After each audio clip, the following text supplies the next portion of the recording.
안녕하세요. 오픈마인드입니다. 오늘은 제가 일을 진행하면서 곤란한 경우를 당할 수 있는 금융사건에 대한 이야기를 나눠보려고 합니다. 부동산 일을 하다 보면 토지를 매수하거나 매도할 때 예전에는 은행에 직접 가서 송금 처리를 했는데 요즘은 금융의 발달로 인해 인터넷 뱅킹을 주로 하게 됩니다.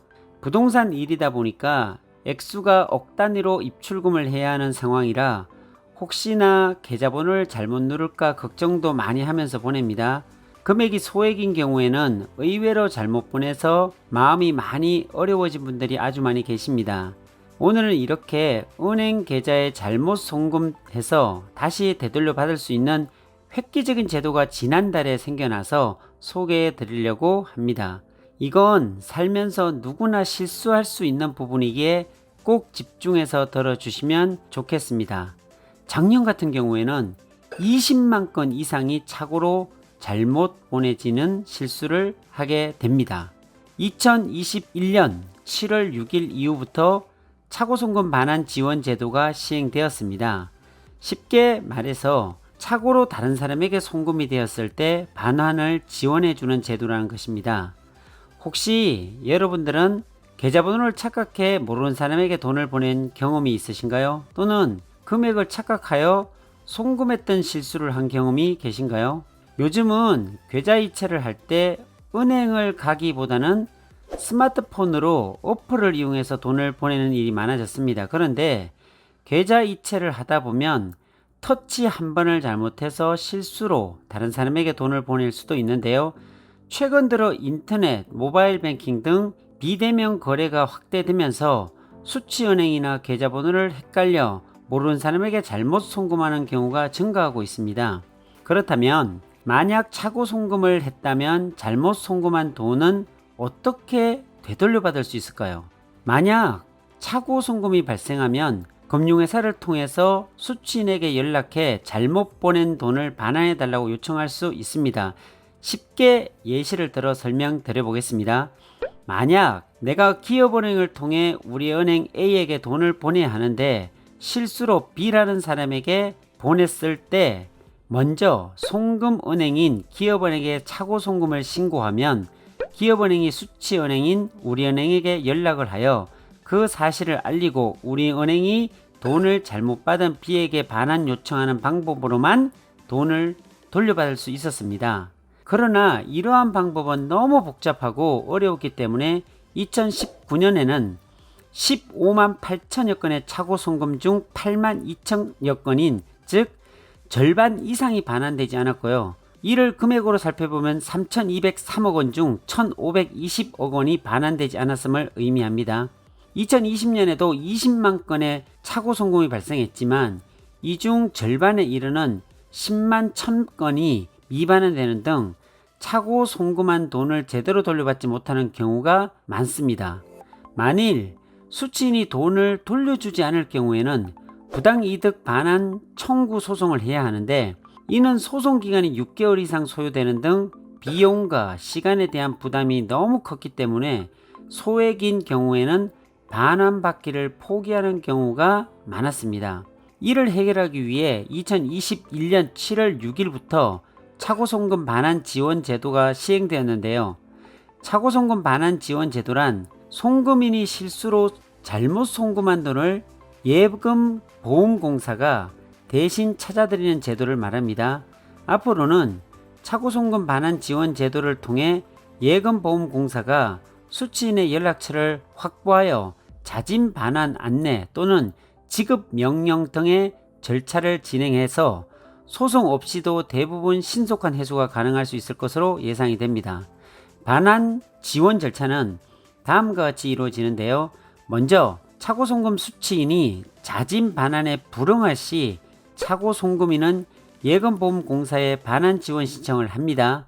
그리고 착오송금인이 지원 대상에 해당하는 경우 예금보험공사는 착오송금인으로부터 착오송금과 관련하여 수취인에 대해 가지는 부당이득 반환 채권을 매입합니다. 그리고 예금보험공사는 이 채권을 기반으로 금융회사, 통신사, 행정안전부 등 다양한 곳의 협조를 구하여 착오송금 수취인의 연락처를 확보합니다. 이후 예금보험공사는 차고송금 수취인에게 자진 반환을 권유하여 차고송금액을 회수합니다. 만약 수취인이 자진 반환에 응하지 않을 경우 법원의 지급 명령을 통해 차고송금액을 회수하여 송금인에게 반환하게 됩니다. 해당 절차의 소요 기간은 통상 신청 접수일로부터 약 1, 2개월 이내에 차고송금액 반환이 가능할 것으로 예상되는데요. 차고송금 반환 지원 제도는 누구나 모두 신청할 수 있는 것은 아닌데요. 정확히 신청 대상의 조건을 살펴보면 차고송금 수취인으로부터 반환받지 못한 금액이 5만원 이상에서 1천만원 이하에 해당하는 자, 금융회사의 계좌, 간편송금업자의 계정을 통한 차고송금의 경우인 자, 차고송금일이 2021년 7월 6일 이후이며 차고송금일로부터 1년 이내에 차고송금 반환 지원 제도를 신청한 자가 제도의 혜택을 받을 수 있습니다. 5만원 미만의 차고송금의 경우에는 회수하는 데 소요되는 비용이 송금액보다 많을 수 있기 때문에 5만원 이상으로 제한을 두었고, 1천만원을 초과 차고송금의 경우에는 송금인이 직접 소송하는 것이 더 효율적이기 때문에 1천만원 이하의 제한을 둔 이유라고 할 수 있겠습니다. 또 토스, 연락처 송금, 카카오페이 회원간 송금 등 수취인의 간편송금 계정으로 보낸 경우 반환 지원 신청 대상에서 제외된다는 점 주의해 주셨으면 좋겠습니다. 여기서 유의하셔야 할 점은 차고송금을 한 경우에 차고송금 반환 지원 제도를 먼저 신청하는 것이 아닌 먼저 금융회사를 통해 상대방에게 반환 요청을 해야 한다는 점인데요. 그럼에도 미반환된 경우에만 예금보험공사에 차고송금 반환 지원을 신청할 수 있다는 점은 유의해 주셨으면 좋을 것 같습니다. 차고송금 반환 지원을 신청하는 방법으로는 예금보험공사 홈페이지 내에서 차고송금 반환 지원 사이트에 접속하여 온라인으로 반환 지원 신청을 할 수 있습니다. 21년도에는 모바일 앱으로는 이용하기 어렵고 PC로만 신청이 가능하다고 합니다. 만일 PC 사용이 어려우신 분들은 예금보험공사 본사 상담센터에 직접 방문해 신청하는 것도 가능합니다. 그렇다면 차고송금 반환 지원 제도를 통해 차고송금 반환 지원을 신청했다면 내 돈 100%를 돌려받을 수 있을지에 대해서 가장 궁금하실 텐데요.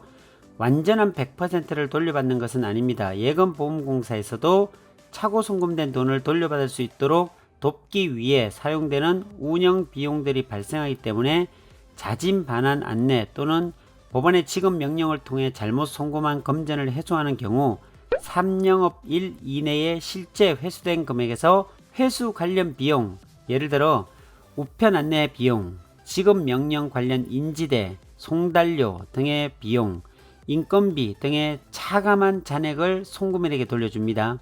금융위원회에 공개된 자료에 따르면 관련 운영 비용들이 크지 않을 것이다 라고 이야기하고 있습니다. 하지만 100% 차고 송금된 돈을 돌려주는 것이 아니기 때문에 처음부터 돈을 보낼 때 주의하는 것 가장 좋은 해결 방법일 것이라는 생각이 듭니다.